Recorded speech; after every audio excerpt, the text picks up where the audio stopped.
স্বামীর শার্টের কলার ধরে বলে ফেললাম, তুমি যদি পুরুষ হয়ে থাকো আমাকে এই মুহূর্তে দাঁড়িয়ে ডিভোর্স করে দেবে। তোমার মতো লোকের সাথে আমি সংসার করতে পারবো না। আমার স্বামী আমাকে বলল, যাও তো একটা কাগজ কলম নিয়ে আসো, ঘ্যান ঘ্যান শুনতে ভালো লাগছে না। আমিও রেগে গিয়ে একটা কাগজ কলম তার হাতে ধরিয়ে দিলাম। সে প্রায় মিনিট পাঁচেকের মতো কাগজে কি একটা লিখলো। তারপরে কাগজটা আমাকে হাতে গুজে দিয়ে বলল, এবার বের হও তো বাড়ি থেকে, বাপের বাড়ি যাও, ডিভোর্স হয়ে গেছে, এটা তোমার ডিভোর্সের পেপার। খুব রাগ হলো ওর ওপর আমার। আমি কোনো কথা না বলে ছেলেটাকে কোলে নিয়ে একটা ব্যাগ নিয়ে বাবার বাড়িতে চলে আসলাম। আমার বাবার বাড়িতে এসেছি 2 দিন পার হয়ে গেছে।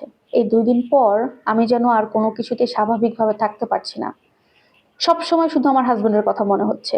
সত্যি হলো এটা যে আমি আমার হাজবেন্ডকে অনেক বেশি ভালোবাসি, কিন্তু একটাই সমস্যা, আমার যখন রাগ হয় আমি কি করি কি বলি এটা আমি নিজেও বুঝতে পারি না। কিন্তু আমি আমার স্বামীকে খুব ভালোবাসি, ওকে ছাড়া আমি কিছুই বুঝি না, ওকে ছাড়া আমি থাকতেও পারবো না। কিন্তু আমাদের ডিভোর্স হয়ে গেছে, এটা চিন্তা করলে আমি জাস্ট পাগলের মতো হয়ে যাচ্ছি।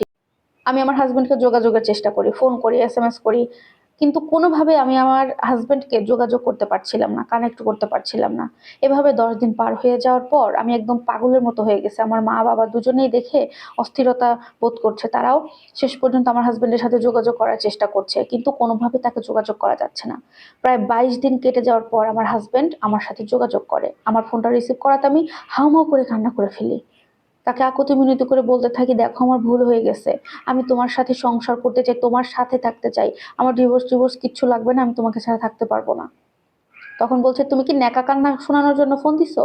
ন্যাকামত শোনার জন্য কিন্তু আমি তোমার ফোন রিসিভ করি না, কোনো কিছু বলার হলে বলো, না হলে আমি ফোন রাখবো। আমি আরো কান্নাকাটি করে ওকে আকুতি মিনতি করে বুঝালাম। শেষ পর্যন্ত সে বলছে, ঠিক আছে, ডিভোর্স যখন হয়ে গেছে এখন একটু মুরব্বুদের নিয়ে বসে কথাবার্তা বলে তারপরে আবার সংসারে বসতে হবে যদি তুমি করতে চাও। তখন বললাম, যেটা ভালো হয় সেটাই করো। তখন আমার হাজবেন্ড আমাকে বলছে, তোমাকে যে আমি একটা কাগজ দিয়েছিলাম সেটা কি পড়েছিলে? ওখানে কি লেখা আছে? বললাম, না, ওটা ব্যাগেই আছে। বললো, যাও ব্যাগে থেকে বের করে আগে কাগজটা পড়ো। ব্যাগ থেকে কাগজটা নিয়ে এসে যখন পড়তে লাগলাম, আমার চোখ দিয়ে অঝরে পানি ঝরতে লাগলো। কেন জানেন? কারণ কাগজে লেখা ছিল, প্রিয়তমা, আসমান যদি নিচেও নেমে আসে তোমাকে আমি কোনোদিন ডিভোর্স দেব না, কারণ আমি তোমাকে অনেক ভালোবাসি। আমাদের ডিভোর্স হয় নাই, আমার স্বামী আমাকে ডিভোর্স করে নাই। এতদিন আমি জানতাম না। এই কাগজটা দেখে আমি অঝরে কান্না করতে থাকি। সেই মুহূর্তে সেই মানুষটা, আমার হাজবেন্ড, আমার অভিমান ভাঙায় এবং আমাদের বাড়িতে চলে আসে, আমার বাবার বাড়িতে।